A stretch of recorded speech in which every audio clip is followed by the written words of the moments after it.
Guy who didn't just join the finance world, he completely flipped it on its head. As the co-founder of KKR, Kravis took private equity from an obscure investment strategy to the big leagues, building one of the most successful investment firms ever along the way. Kravis didn't start at the top. He worked his way up and eventually made history with the RJR Nabisco deal in 1988, a massive $25 billion takeover that had Wall Street jaws on the floor. This deal was so epic, they wrote a whole book about it called Barbarians at the Gate, and it showed everyone that Kravis wasn't afraid to go after deals others thought were crazy. For over 40 years, he's been the mastermind behind hundreds of buying across all kinds of industries. He's got a knack for spotting struggling companies, fixing them up, and turning them into winners.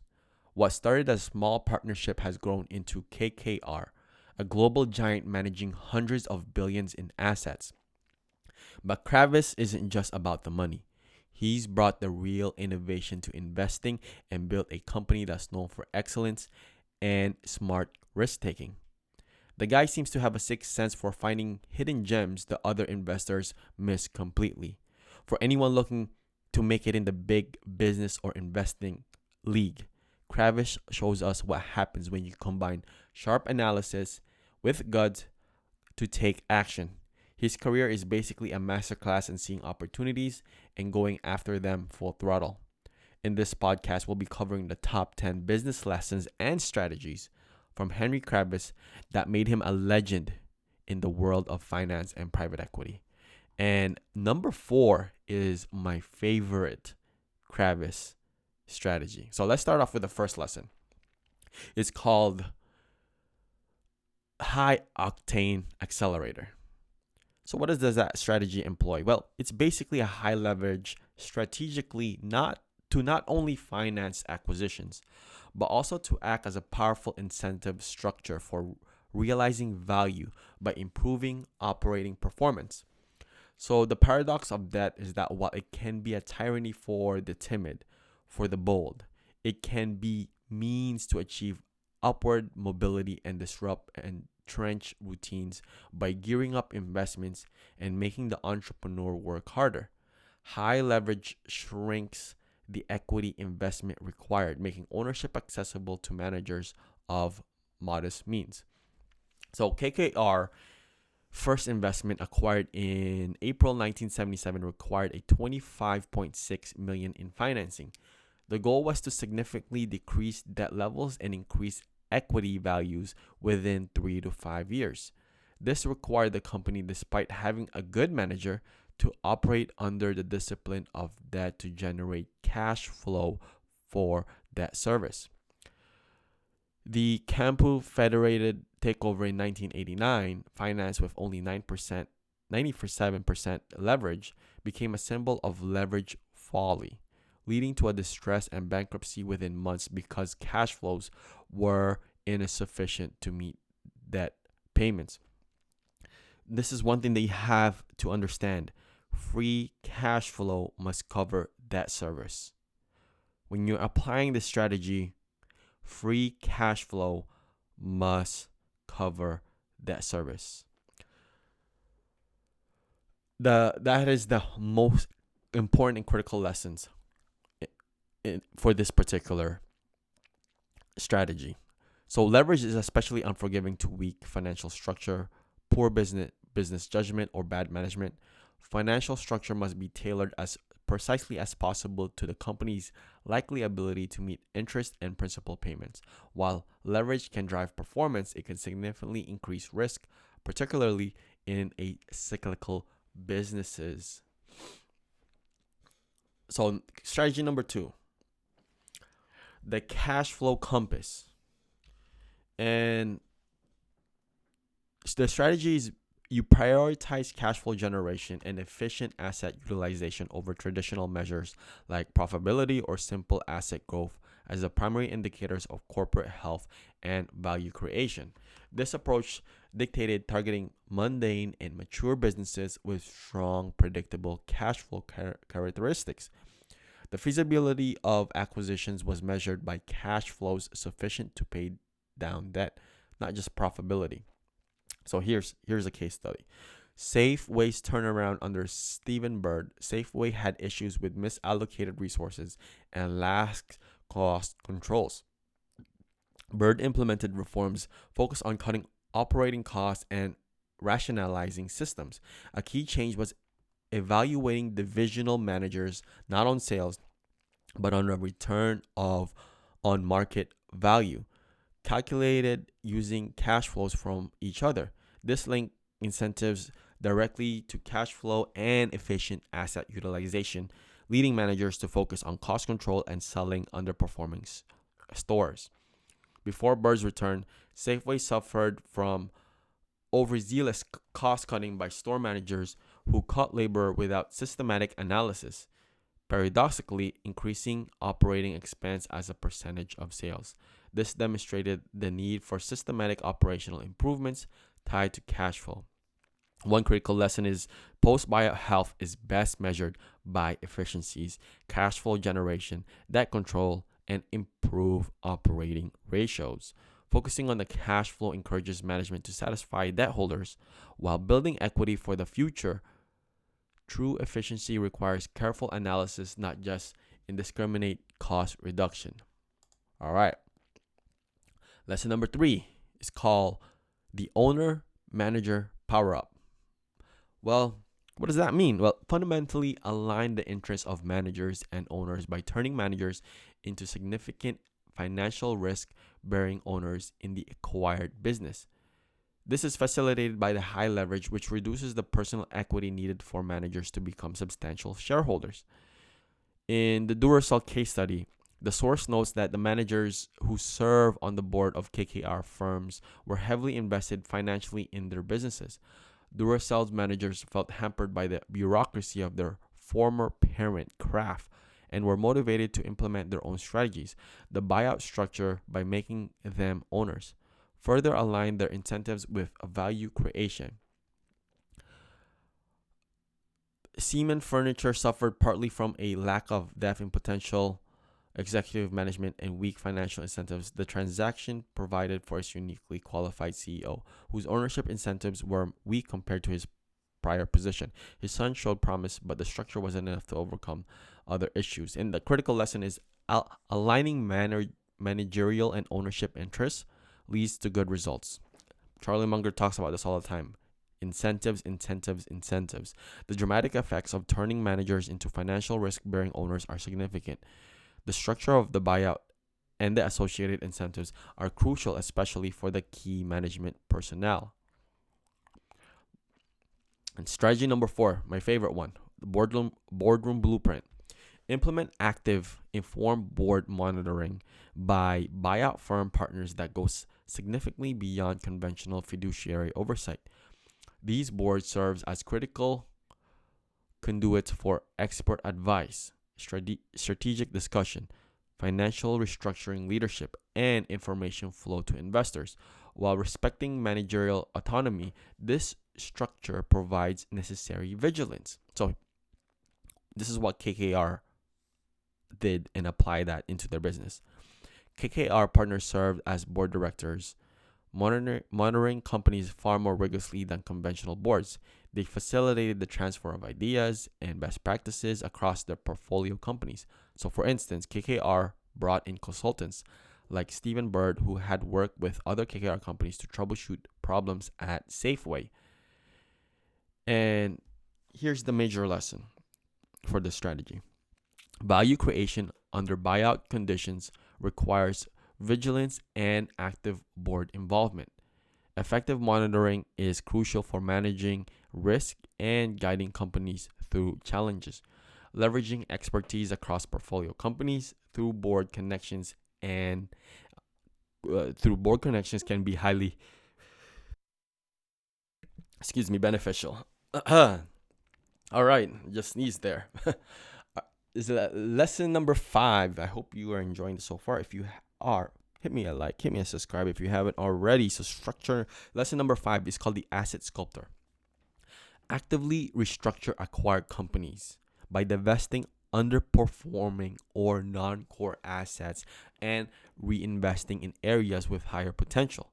seeing assets not as fixed entities, but as components to be optimized.